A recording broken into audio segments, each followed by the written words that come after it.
बहुत समय पहले की बात है। एक छोटे से गांव में करवा नाम की एक सती, पतिव्रता और धर्मपरायण स्त्री रहती थी। उसका विवाह एक ब्राह्मण पुरुष से हुआ था। दोनों एक दूसरे से अत्यंत प्रेम करते थे और उनका जीवन शांतिपूर्ण था। करवा प्रतिदिन प्रातः काल स्नान कर के अपने पति की दीर्घायु के लिए प्रार्थना करती थी।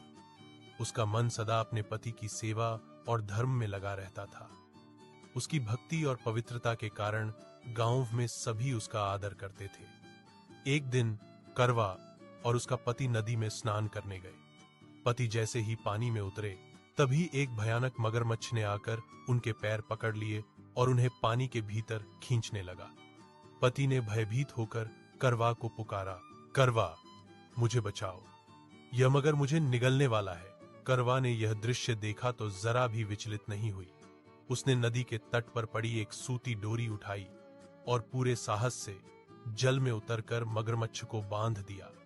फिर उसने दोनों हाथ जोड़कर यमराज का ध्यान किया और कहा, हे धर्मराज, यह मगरमच्छ पापी है जिसने बिना कारण मेरे पति पर आक्रमण किया है।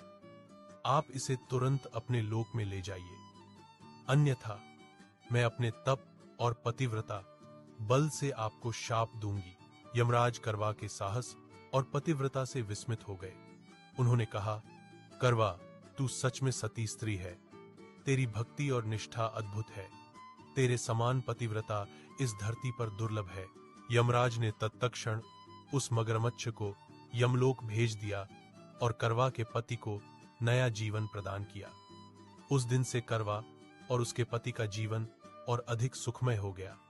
करवा की इस भक्ति और साहस से प्रेरित होकर सभी स्त्रियां अपने पति की दीर्घायु और मंगल के लिए करवा चौथ का व्रत करने लगी। इस व्रत में करवा की तरह पत्नियां भी निर्जल रहकर अपने पति के जीव